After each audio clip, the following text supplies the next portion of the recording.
청와대 특별감찰반 재직 당시 비위 행위 혐의로 중징계가 요청된 김태우 수사관에 대한 징계위원회가 다음 달 11일에 열립니다. 이제 일선지검에서 진행 중인 수사에 관심이 쏠리고 있습니다. 주요 쟁점 짚어보겠습니다. 이웅혁 건국대 경찰학과 교수, 최진영 변호사와 알아보겠습니다. 두 분 안녕하십니까? 네, 안녕하십니까? 자, 정치권의 진실 공방이 검찰 고발로 이어지고 있습니다. 하나씩 좀 나눠서 살펴보도록 하겠습니다. 먼저 청와대가 김태우 수사관을 공무상 비밀 누설 혐의로 고발을 했습니다. 그렇습니다. 아시다시피 지난주에 대검찰청이 이 김태우 조사관에 대한 감찰 결과를 발표를 하면서 그중에 가장 첫 번째 있었던 것이 내부적으로 청와대에서 감찰했던 그 내용을 특정 언론사의 외부에 유출했다라는 사실을 확인했다라는 취지로 밝혔습니다.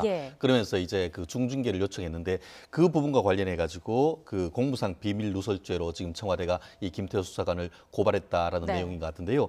말씀드렸듯이 그 현재 그 김태우 수사관 같은 경우에는 뭐 검찰 출신 수사관이자 아까 말씀드렸듯이 반부패관실의 수사관이었던 것이죠. 잠시만요. 저희가 지금 속보가 들어와서 먼저 좀 이 소식을 전해드리고 이야기를 이어나가 보도록 하겠습니다. 조금 전 들어온 소식입니다. 청와대가 김정은 위원장이 문 대통령의 친서를 보냈다는 소식을 전해왔습니다. 김정은 위원장은 친서를 통해서 2018년 마감에 따뜻한 인사를 전하고 또 내년도 남북 두 정상이 한반도의 평화 번영을 위해서 함께 나가자는 뜻을 전했다고 전해 들어왔습니다. 김정은 위원장의 연내 답방이 이루어질 것인가 이런 문제와 관련해서도 계속해서 얘기가 나왔었는데 결국 이루어지지 않았습니다. 김정은 위원장의 연내 답방이 무산된 것에 대해서 아쉬워한다. 이런 내용도 들어와 있습니다. 자, 김 위원장이 문 대통령에게 친서를 보냈습니다. 친서를 통해서 2018년 마감을 하는 데 있어서 따뜻한 인사를 전하고 내년도 남북 두 정상이 한반도의 평화 번영을 위해서 함께 나가자는 뜻이 담겨 있다고 전해왔습니다. 자세한 내용은 저희가 정리가 되는 대로 다시 또 전해드리도록 하겠습니다. 변호사님, 지금 속보 때문에 잠시 말씀을 끊었는데 계속해서 말씀을 좀 해주시죠. 그렇습니다. 말씀드린 것처럼 그 청와대에서 그 반부패 비서관실 내에 있는 특별감찰반인데 그 내용 자체가 굉장히 비밀스러운 내용이 많지 않습니까? 그와 같은 직무와 관련되는 내용을 이 언론사에 유출시켰는 그 자체가 공무상 비밀 누설죄다라는 취지로 해서 고발을 했는 것 같은데요. 이 사건 같은 경우에는 제가 알고 있는 한은 지금 현재 수원지방검찰청에서 조사가 되고 있는 것으로 알고 있습니다. 근데 김 수사관이 쓴 보고서, 그러니까 언론에 알린 보고서가 공무상 비밀에 해당하는지 이건 어떤 기준으로 판단하게 되나요? 그렇습니다. 말씀드린 것처럼 그 공무원이 직무상 비밀을 누설한 경우에 그 성립되는 것이 직무상 비밀 누설죄인 것이고 여기에서 비밀은 과연 무엇을 의미하는가 관련해 가지고 대법원 같은 경우에는 법령에 비밀로 해놨는 것으로 명시될 필요가 없이 그냥 그 정치, 경제, 사회적으로 굉장히 중요한 것으로서 정부나 국민이 객관적, 일반적 입장에서 외부에 알려지지 않을 필요가 있는 것 이렇게 정의를 하고 있습니다. 더불어서 거기에 한 가지 아주 중요한 그 요소를 덧붙이고 있는 건데요. 이것이 실질적으로 비밀로 보호할 가치가 인정되는 것이다라고 얘기를 하고 있습니다. 실제 지금 그 청와대 같은 경우에는 외부로 노출된 것 자체를 가지고 지금 공무상 비밀 누설죄로 지금 그 고발을 했는 것이고 그것에 비해서 지금 김태우 수사관 변호인 같은 경우에는 국민의 알 권리 차원에서 위법한 민간인 사찰 내용을 알렸는 것이기 때문에 그 내용 자체가 실질적으로 비밀로서 보호할 가치가 없다라고 해서 아마 이 부분에 대해서는 이 청와대의 고발과 그리고 또 이 김태우 수사관 측의 항변이 굉장히 부딪힐 건데 과연 수사기관이나 법원이 이와 같은 그 사찰이라고 볼 수 있는지 여부 그리고 만약에 그것이 사찰이라고 밝혀졌을 경우에 이것이 이 국가의 기능을 보호하기 위한 보호할 만한 가치가 있는 비밀인지 이 부분이 앞으로 핵심 쟁점이 될 것 같습니다. 자, 그런가 하면 자유한국당은 임종석 실장과 조국 민정수석을 검찰에 고발했습니다. 이 배경을 다시 한번 짚어볼까요? 네, 그렇습니다. 이제 기본적으로 지금 그 직권남용 또는 이쪽에서 생각할 때는 직권남용 혐의와 소위 말해서 이제 일정한 권한을 이제 넘어서는 공무상 비밀 누설 이 두 가지의 이제 그 사항인 거죠. 공무상 비밀 누설 혐의에서는 지금 말씀드린 바와 같이 그 수원지검에서 이제 수사가 시작된 거고요. 그다음에 이제 그 동부지법에서는 소위 말해서 직권남용의 그 혐의가 이제 있느냐 이제 이 여부입니다. 근데 큰 틀에서 보게 된다면 지금 6급 공무원이 그 살아있는 청와대 권력과 이렇게 다투는 이런 그 모습인 것 같은데요. 그 중에서도 이제 그 민간인 그 사찰과 이제 관련돼서는 대해서는 직접적으로 청와대에서 특별감찰반 등이 지시를 이 김 수사관에게 했느냐, 예. 아니면 적어도 하고 있었다고 하는 사실을 알고 이제 있었느냐, 이 부분이 이제 핵심 그 사항인 거죠. 네. 이제 그러다 보니까 지금 압수수색이 그 청와대에서 며칠 전에 이미 제출 형식으로 이루어졌는데 과연 이제 그 문건에서 직간접적인 이제 지시가 그 있었는가, 이 여부를 이제 파악하는 것이 소위 그 직권남용의 혐의가 있는 것이냐, 네. 이것을 그 파악하는 이제 방향으로 이제 들고 가고요. 더군다나 그 민간인 그 사찰과 그 관련돼서는 그 대상이 소위 말해서 전직 장관도 있었을 뿐만 아니고 또 과거 국무총리를 지냈던 분의 뭐 아들에 관한 얘기도 뭐 있었다라고 하는 얘기에서부터 네. 또 그 친박과 관련된 박근혜 정부 시절에 소위 말해서 잘 나갔던 국정원 직원의 아들이 뭐 특정한 채용 비리가 있었던 것은 아니냐. 네. 그리고 이 부분에 있어서 감찰반장이 일정하게 허락을 했다. 뭐 이런 의혹이 있습니다. 물론 이제 청와대 입장에서는 이것이 다 일정한 범위의 안에 있는 것이기 때문에, 예. 왜냐하면 공무원의 소속에 관한 것이기 때문에 정당한 그 업무 감찰이었고, 이것을 벗어난 부분은 정당하게 이제 그 폐기를 했다. 예. 그래서 이 부분이 지금 핵심 논점으로 자리 잡고 있는 상황입니다. 예, 지금 그리고 환경부 블랙리스트 의혹도 일고 있는데 한국당이 김은경 전 환경부 장관도 고발을 했습니다. 지금 한국당과 환경부의 지금까지 나온 입장을 한번 정리를 해볼까요? 그렇습니다. 기본적인 한국당의 문제 제기 같은 경우에는 이 그 환경부 장관, 환경부 자체에서 그와 같은 하부 기관 한 8개의 기관에서 24명의 이 임직원에 대해서 네. 그 동향을 파악하는 것, 해서 그 내용에 대해서 그 청와대에 보고하는 것 자체가 이른바 직권남용 권리행사 방해죄다, 이렇게 얘기를 하고 있는데요. 네. 단순히 보고하는 것을 넘어서 그 내용에 보면 어떻게 돼 있냐면은 한국환경공단 이외에는 특별한 반발이나 동의 없이 사퇴가 진행되고 있다, 이런 내용이 그 동향 내용에 들어있다는 것입니다. 네. 단순히 보고 있는 것을 넘어서 내부적인 사찰을 거쳐서 아직 임기가 남아 있는 사람을 사실상 찍어내게 하는 것이 아니냐 하는 그런 취지의 지금 그 한국당의 문제 제기인 것이고요. 예. 이것에 대해서 지금 환경부 같은 경우에는 최초에는 이러한 문건 자체가 존재하지 않는다라고 네. 얘기를 했다가 부랴부랴 그날 밤에 그 입장을 바꾸어서 그와 같은 문건이 있는 것은 사실이다. 다만 그 문건은 이 김태우 수사관의 요청에 의해서 작성을 해서 보내준 것이고, 다만 그 내용이 장 차관에게 보고된 적은 없다, 이렇게 네. 되고 있는 내용인데, 어쨌든 그럼에도 불구하고 이 내용을 봤을 때는 단순한 이와 같은 동향 분석뿐만 아니고 이 대구 지역에 있는 어떤 그 직무감찰 관련되는 내용, 그리고 네. 그것 이외에도 지난번 그 지방선거에서 환경부 관련된 출신 인사들의 출마하려고 하는 그 내용까지도 지금 작성해서 제출했다라고 얘기하고 있기 때문에 그 내용이 과연 이 민간인, 특히 보면은 일부 그 사람들 같은 경우에는 이미 환경부에서 퇴직한 지가 상당히 오래된 사람들에 대한 명단까지 있기 때문에 네. 그러한 부분에 대해서는 이것이 그 정당한 감찰을 넘어서 민간인에 대한 사찰 의혹까지 있는 것인가 아닌가 하는 예. 그런 의혹이 제기되고 있기 때문에 네. 향후에 이 부분에 대한 정치적 논란이 좀 커질 가능성이 있는 것 같습니다. 네, 그리고 또 하나 큰 문제로 지적된 게 있습니다. 문건에 등장한 일부 임원이 사퇴를 종용받았다, 이런 증언도 나왔습니다. 저희가 이 내용 들어보고 이야기 이어가 보도록 하겠습니다. 감사실에서 와가지고 서로 이제 업무 추진비 감사를 하고 감사관이 사표를 써주는 게 좀 좋겠다고. 그래 그때 써줬지 내가. 그래서 좋은 사람 보냈을 테니 얘 사표 받아라. 그게 말이 돼요? 전화해서 직접 얘기하지. 그랬더니 뭐 정권 바뀌었는데. 그래서 아니 정권이 바뀌었든 안 바뀌었든 이런 식으로 일하지 마세요. 그러고 전 전화 끊었죠.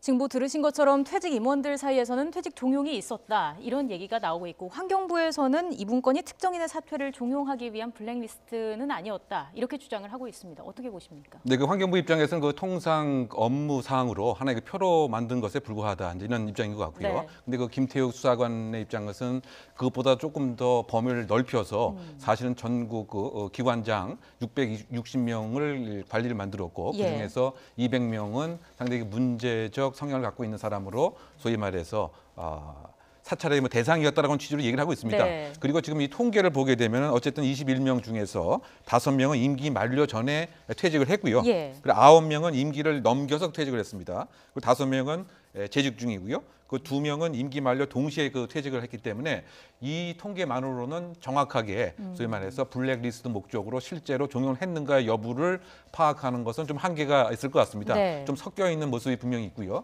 다만 이제 그 중에서 소수라고 하더라도 조금 인터뷰에 나오는 것처럼 암묵적인 그 종용을 했다고 한다면 소위 말해서 이제 지난 정권에서 문제가 됐던 그 블랙리스트를 짜고 네. 암묵적으로 이렇게 사표를 내게 한 것은 아닌가 이런 의심을 가질 수 있는 대목은 분명히 그 있는 것이 아닌가 생각이 됩니다. 예. 따라서 이제 이 부분이 과연 이제 법적으로 보게 되면은 처음부터 계획하고 실질적인 불이익이 있느냐 그래야 소위 말해서 블랙리스트로서의 형식 요건이 갖춰진다라고 지난번 재판 과정에서 얘기를 했지만 저는 개인적으로 법적인 평가를 일단 떠나서 왜 이런 그 자료를 기관에서 소유하고 있는 것이냐 네. 그리고 그 문건의 내용을 보면 어쨌든 사표가 정상적으로 내는 사람, 그렇지 않은 사람, 또 그 표현도 동향, 뭐 이렇게 그 표현을 한 것을 보면은 네. 이름 의심할 만한 대목은 이제 분명한 것은 아닌가. 그러다 보니까 아마 현 정부의 입장에서도 과거 정부에서 그 평가르기로 해서 낙하산 인사로 했던 이 점을 사실은 많이 비판했는데 예. 이 정부 스스로가